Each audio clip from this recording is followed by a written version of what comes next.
You're listening to Mom and Doc Talk, where we talk all things healing pans and pandas with an emphasis on homeopathy.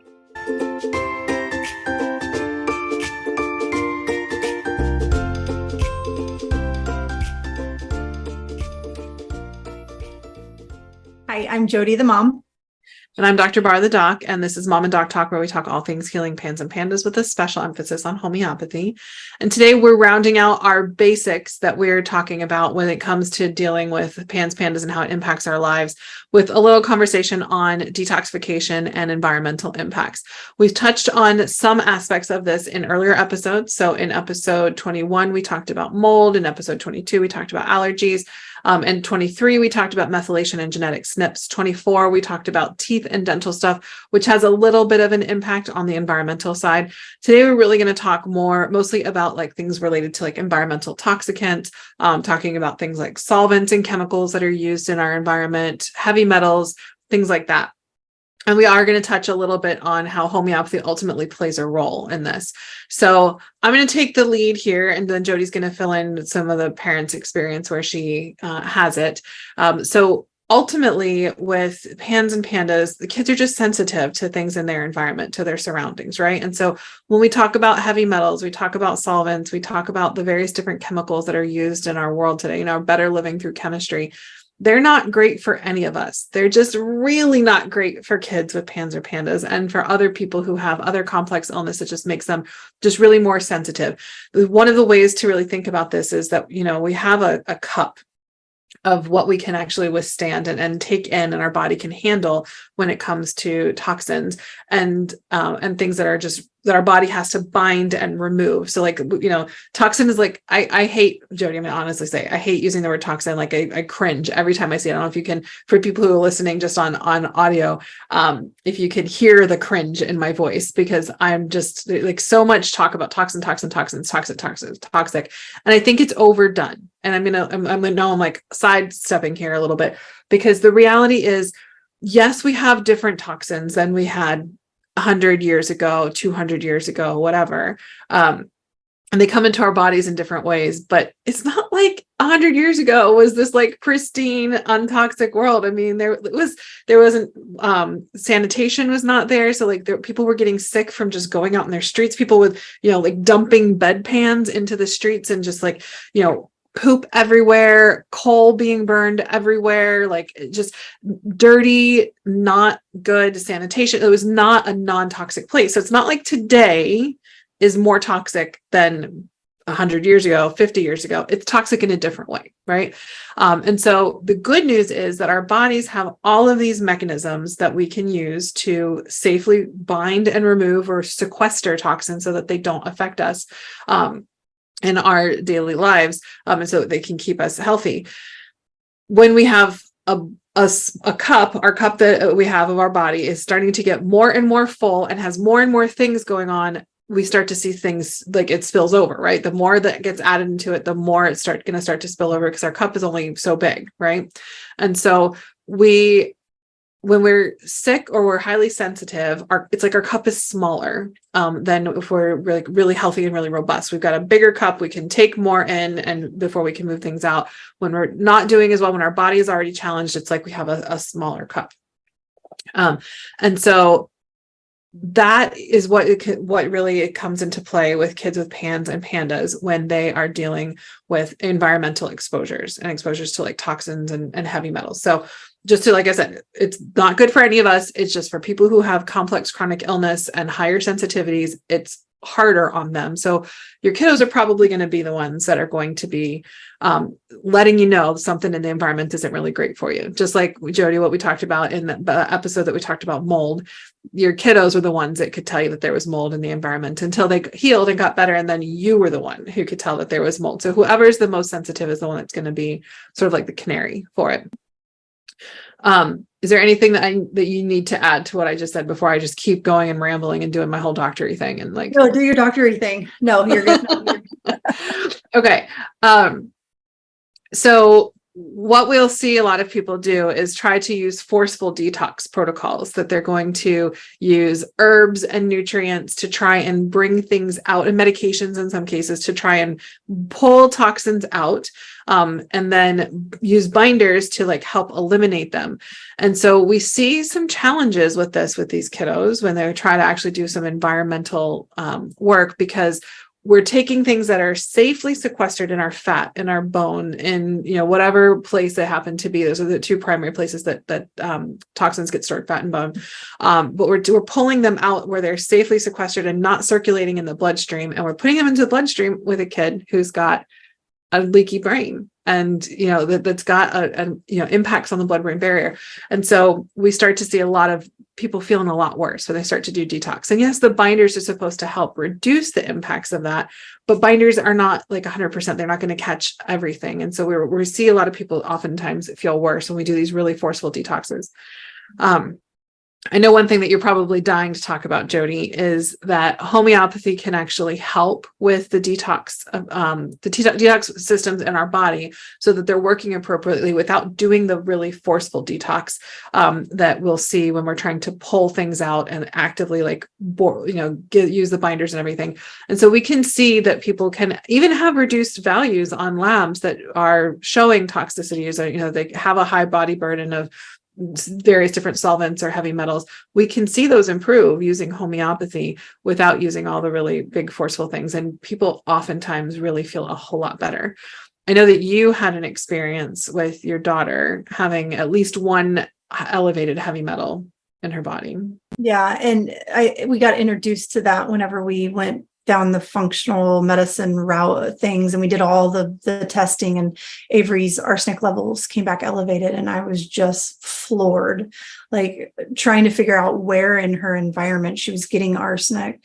And it was explained to me just, with having MTHFR, that her body just wasn't detoxing it properly.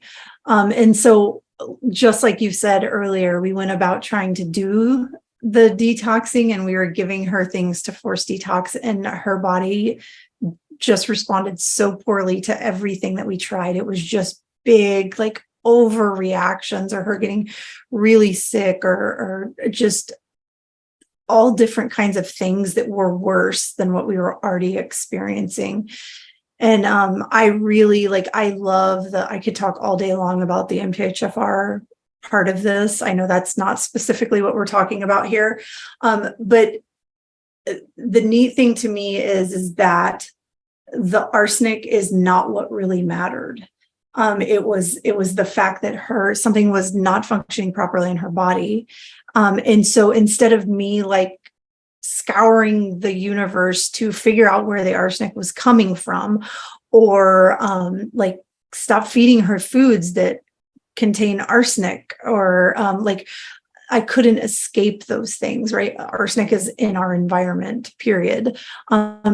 She's going to get it from water. She's going to get it from food. Obviously I can limit it, but I don't want to take all of those things away from her.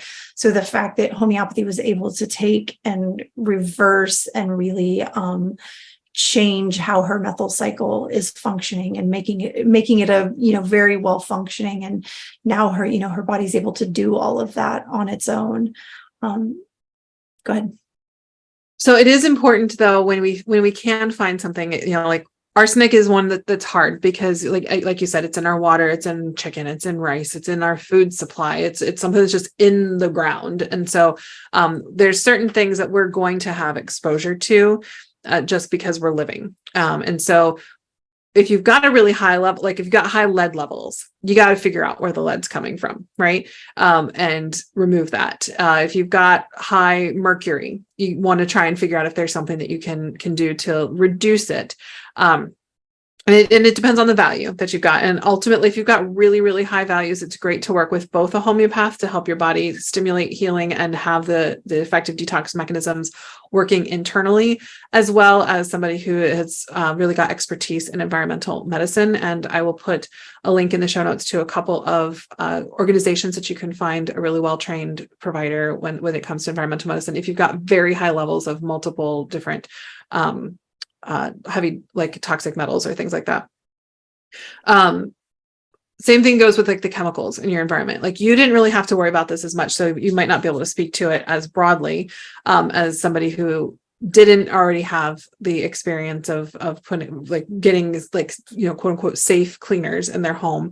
But just little things like what you use to clean your home can make a difference because there's solvents and things. So like instead of using bleach, using vinegar, using muscle to get through things instead of chemicals that are meant to make it so that you could just like spray it on, leave it for a few minutes and then wipe it away like it's nothing, like just using some elbow grease, making it part of your workout to get some of the cleaning done. Thinking about where you're living too and what you're using on like your lawn, what's going around your environment, you know, people who live on near farms, depending on like the type of thing that's being farmed and the way that they're doing their farming. If you're near farms, you have a higher exposure to toxic chemicals or the organophosphopesticides. You've got not just out like in the country, but like in golf courses. Golf courses are one of the most toxic places with all of the chemicals that go into like keeping the greens perfect and pristine and all of that. And even things like your laundry, you know, like really, really not great to use laundry, like the dryer sheets. Those have tons and tons of chemicals.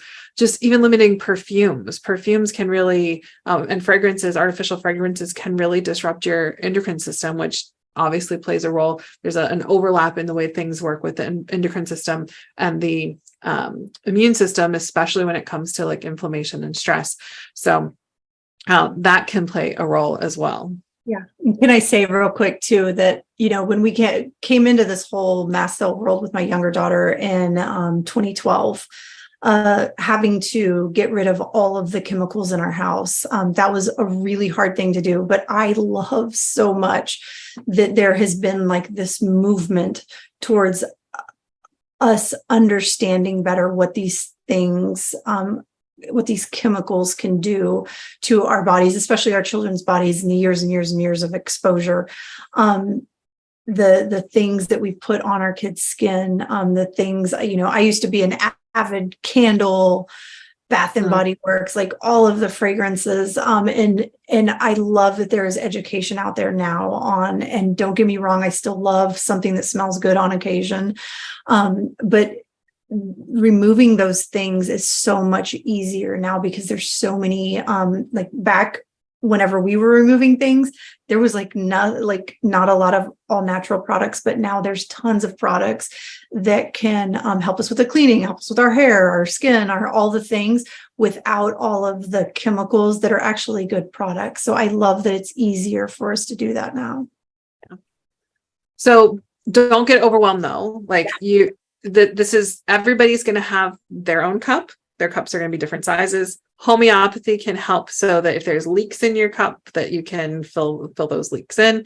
In some ways, it can actually make your tolerance in your cup bigger because of improving the way your detoxification systems are working. So don't borrow trouble is one of my favorite things to say. And so do what you can to get your home as environmentally friendly as possible. But don't lose your mind over anything, because if you really start to think about it, like do what you can in your home. And if you can only do a little bit, the most important thing you can do in your home is making sure that your sleeping space is safe. Like if you have limitations on what you can do, having a safe sleeping space, because that's where you spend so much, the most of your time when you're in your home is going to be asleep in your bed. And so making sure that is a place that you can have good recovery, because that's also where a lot of healing happens, right? And we've got like the lymphatic system in our brain is only active when we're sleeping. And so it's important that we are not toxifying ourselves while we're also trying to detoxify ourselves, right?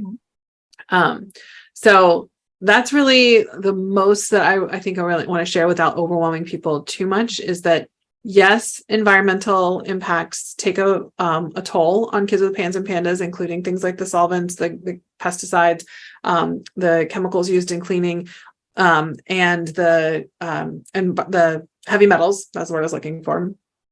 Do what you can. Don't feel like you have to live in a bubble. It can easily go to that place, right, Jody? Like especially after we had the pandemic, when things started to reopen up, it was really clear that these kiddos were reacting to all of the solvents in the cleaning products that were used for like the hyper cleaning. And there was a lot more cleaning happening. You do what you can, and without it having as much as like a terrible disruption in your life, and you use homeopathy, and use your individually recommended remedy based off of your way of your experiencing things. Because I mean, I guess that's something I didn't touch on, is that even though like these toxins can all impact us, the way they impact us is still part of our susceptibility. So we're not all going to have the exact same symptoms if we have mercury toxicity or if we are having too much pesticides in our life. They're going to have very different ways that we impact us that is related to our susceptibility. And so it's still going to be an individualized homeopathic remedy that's going to be most effective. It's not like there's this remedy for mercury toxicity, and there's this for pesticides, and there's this for cleaners, and there's this for arsenic or whatever. And so using an individually recommended homeopathic remedy, doing what you can in your home, having a safe sleep space is probably going to be enough. And then using homeopathy, you'll find that you're less sensitive to the things in your surroundings, less impacted by them. So that at some point you don't have to worry about flares or persistent flares because of those things. Mm-hmm. Anything else you want to add, Jody? I was just thinking that's the best part right there, because it's been just wild to watch this, this part right here, how much homeopathy has impacted it. And especially like in my younger daughter, who literally could not leave our house. She could not go into a grocery store, any store, a restaurant, anything. And just kind of watching homeopathy heal her body and get it to where she can live a normal life, and she can walk into a store and she can tolerate things that everyone has to be around on occasion just to live life. So it's been wild to watch homeopathy help both her and Avery through this particular sensitivity that they had. Yeah.